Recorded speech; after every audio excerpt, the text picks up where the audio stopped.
What's good? What's good? It's the one, the only, but what do I know? Boxing coming back at y'all with another one, man. First and foremost, man, listen, bro.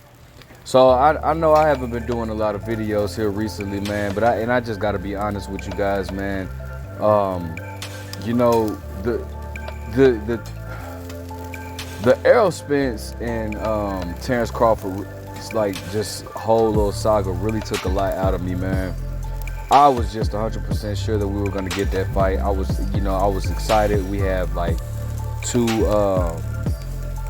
fighters, two undefeated fighters in their prime in a stack in one of the most famous divisions in boxing.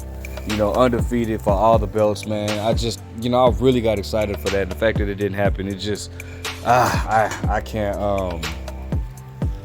It took a lot out of me, man. The fact that we didn't get that fight, it just took a lot out of me, man. So I took some time, stepped away, man. You know, boxing will always be my first love, but it just really took a lot out of me, man. But anyways, man, so I was listening to my twin, my homie, my brother, Southpaw Comeback Sports, I'm sorry. And listen to what he had to say about, Tank Davis and Shakur Stevenson. Got to listen to his take, man. Make sure y'all go follow his channel, like, comment, and subscribe, man. That dude puts out, absolute great content, man. I'm a huge fan. That Southpaw Comeback Sports. I'm sorry, y'all. I'm kind of tired, but anyways, man. So here's what he had to say. I'm gonna let y'all listen to what he had to say. Who his pick would be between Tank Davis and Devin, and obviously Tank Davis and Shakur, and then we're gonna get back to it. He went on to say that Tank Davis is too little for him, and honestly, I agree. If those two were to ever fight, I don't believe Gervonta Davis will really be able to catch Shakur Stevenson. Shakur Stevenson is a crafty, slick southpaw who has very, very good defense and has one of the best jabs in the sport of boxing. And the fact that he has such a much longer arm than Gervonta Davis, I just can't see Tank Davis winning this fight. I really can't. I think Tank Davis will have a better shot at beating Devin Haney simply because Devin Haney. All right, so as y'all saw, my bro, he picks Shakur to outbox Gervonta Tank Davis. Now, as you all know, man, Tank Davis is definitely my favorite at 135. I'm a bit, I ain't gonna say very, but I'm a bit disappointed at how Mayweather has been bringing him along. I do feel like they're kind of holding Tank back from his full potential. However, it's no secret that Tank has a lot of little rivalries going on around here, and a lot has started with like sparring. You know what I'm saying? Like, if you guys think about it, like look at all the issues that Tank Davis had. Like, it started like with Tevin Farmer.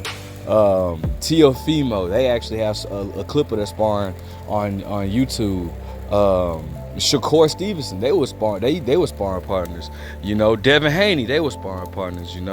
I don't think that he sparred Ryan Garcia. I don't know where their little issues stem from or whatnot, but they got issues. Like, Tank has a lot of issues with people. Montana Love, they were sparring partners. You know what I'm saying? So it's just funny to see Tank, have all these issues with these fighters. Unfortunately, we couldn't get Tank in there with any of them, except for, now that, it's the whole him and Ryan Garcia fight is, supposedly going to happen later or in mid 2023.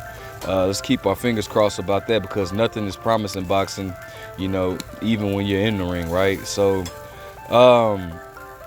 but, I want to give my take on it, man. First and foremost, I do think that's an interesting matchup with Tank Davis versus Shakur Stevenson. Again, Tank is my favorite at 135, but I definitely feel like Shakur Stevenson is disciplined enough to stick to a game plan that would give Tank Davis a difficult fight. With Tank being like 5'5", Shakur having the height and reach advantage, and Shakur also understanding more. I'm not gonna say he's mastered it yet, not the way like Mayweather mastered it, but he is understanding more and more on how to control distance, and that, my friend, will be very important against a fighter like Tank Davis. I think that Shakur, out of all the fighters, Shakur does have the best chance of beating Tank. I'm not saying that that's a for sure thing, because people do forget that Tank Davis knows how to box his ass off. Tank is actually very slick, very quick, and obviously very powerful. But unfortunately, it's going to take a lot more than power to beat a guy like Shakur Stevens. So, in a sense, I do agree with my bro, but in a sense, I don't. I still think that Tank, you know, it's hard to measure how good Tank really is, because we just don't really know yet. And I solely blame Floyd. I don't think Tank is afraid of none of these guys. I think Tank would want to smoke with all of these guys.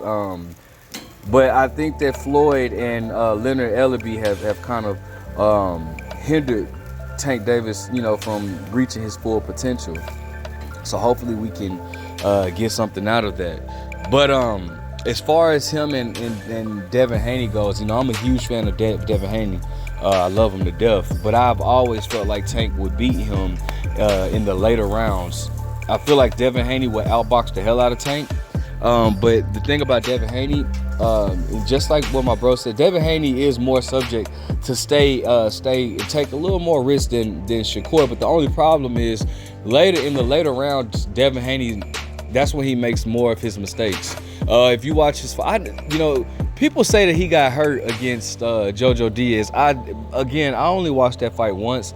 Maybe I need to go back and watch it. I think it was like a year ago, around this time a year ago.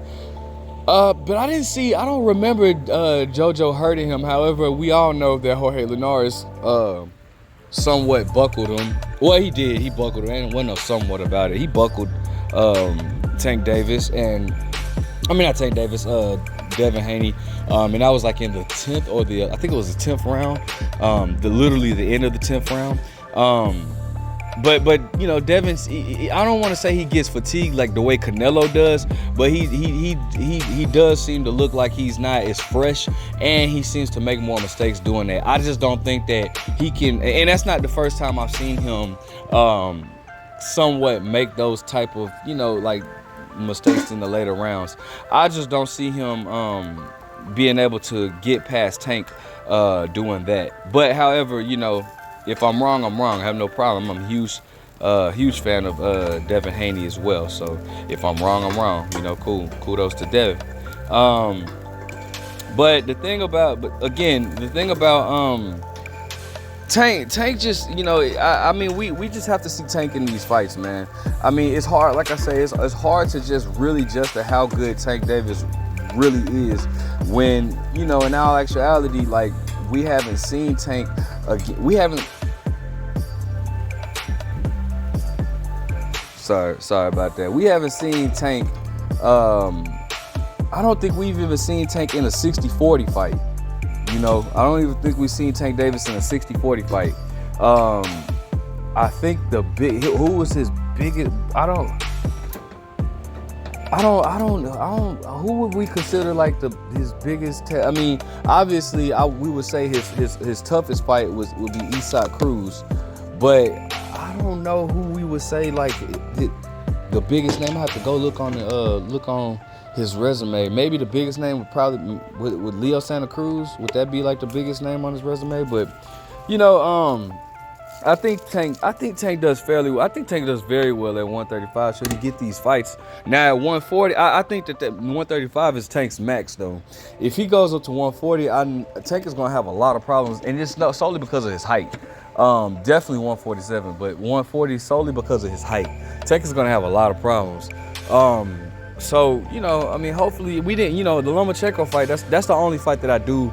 So kind of blame Tank and Floyd for it. Mostly Floyd, but still Tank, because I just feel like they didn't want any parts of Lomachenko, man. Even with the excuses that they were making, like by saying Lomachenko was old, but then you turn around and fight, you know, Yuri Yorkis Gamboa. You know, it is what it is. But, You know, again, Tank is my favorite at 135, man. I would love to see him versus Shakur. That's a great fight. I don't think it'll be made anytime soon, but it's still a great fight on the horizon. Let me know what you guys think. Who would you pick between Tank and any of the guys that we just talked about? Do you think that Floyd mishandled Tank? Like, comment, subscribe, but what do I know?